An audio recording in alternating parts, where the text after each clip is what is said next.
What is up, YouTube people? Mathews V327. Gonna review this little fella today.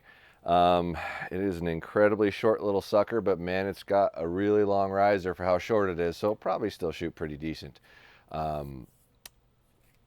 Specs on this bow as of this morning state this is a 342 foot per second bow with a 27-inch axle to axle and a 6-inch brace.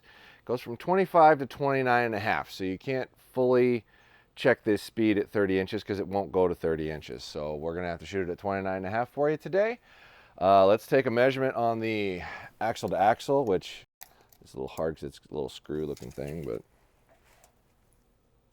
it's actually a little short at 27, so it's like 26 and 7/8.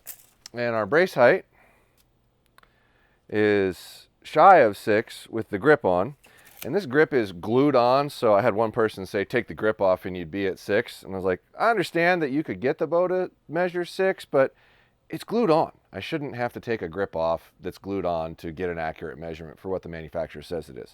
This is how they send it. That's the way we're measuring it. And it's a 16th or a little more short of that. So it's just under 6 inches of brace height. Physical weight is not posted on our little note board here. So let's just see what it measures out at. So this guy's coming in at 4.5. Yeah. And with that arrow rest off, it's probably like 4.2. So that's really light. That's got to be one of the lightest bows that we've weighed. But, you know, in all fairness, it is 27 inches axle to axle. I would assume it would be pretty light. So without further ado, let's run half a dozen arrows through this and I'll tell you what I think. All right, time for my first thoughts. Here we go. Cycle's pretty smooth. There's a little bit of a transition in the back end of it where it goes from like hard to draggy, but nothing about it feels super hard.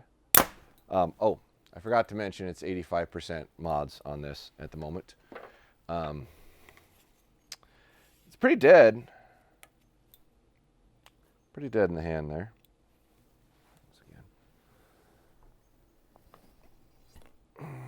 Yeah, there's a bit of a transition at the end there. I wouldn't really call it a hump, but it does kind of fall off a little more at this length. I imagine if I shot a 31 at 30 and a half, it would probably feel the same. It's probably just this module. Because I shot that bow at 30 and I didn't feel that same transition. So this bow at 29 and a half is probably not a perfect draw force curve. One, but at 29 it feels really good. At 29 and a half I can feel just a little bit of a odd transition in the back end where it feels like it's not cleanly cycling all the way to the back. So I guess I'm going to nitpick that a little bit.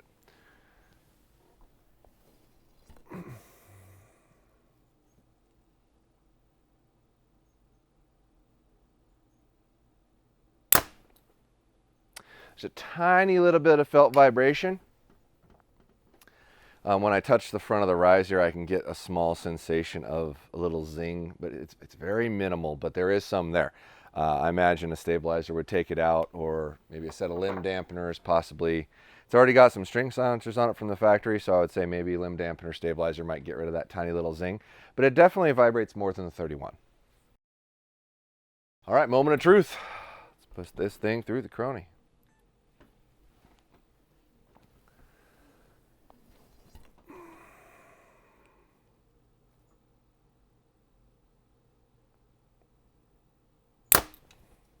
.326.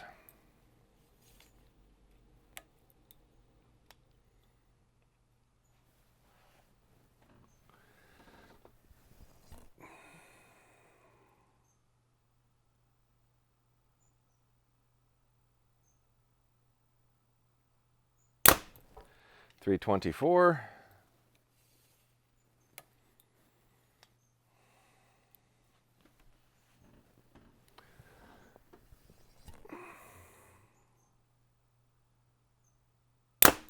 .325. So we're going to say this bow shoots an average of 325 with an 85% module. We're going to assume that if you shot it with an 80% module, it might be 5 to 8 feet faster. So you're talking, what,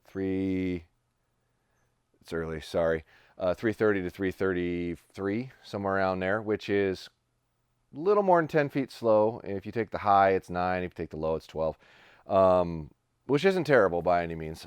But that's also at 29.5 inches of draw. So this is really a fast bow for what it is if you're comparing true length to true length. However, I would like to put in a caveat that this has less than a 6-inch brace height.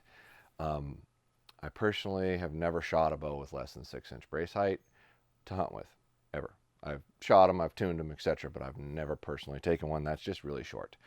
I know they're saying that it's stable and it shoots good and all that jazz, but I get a little hesitant to get that short of a brace height on this short of a length. The shorter this length is, the harder it is to stabilize this direction when you're shooting downrange. So all in all, I would put this in the category of tree stand ground blind bow. 40 yards and in, 50 yards and in, controlled environment kind of situation.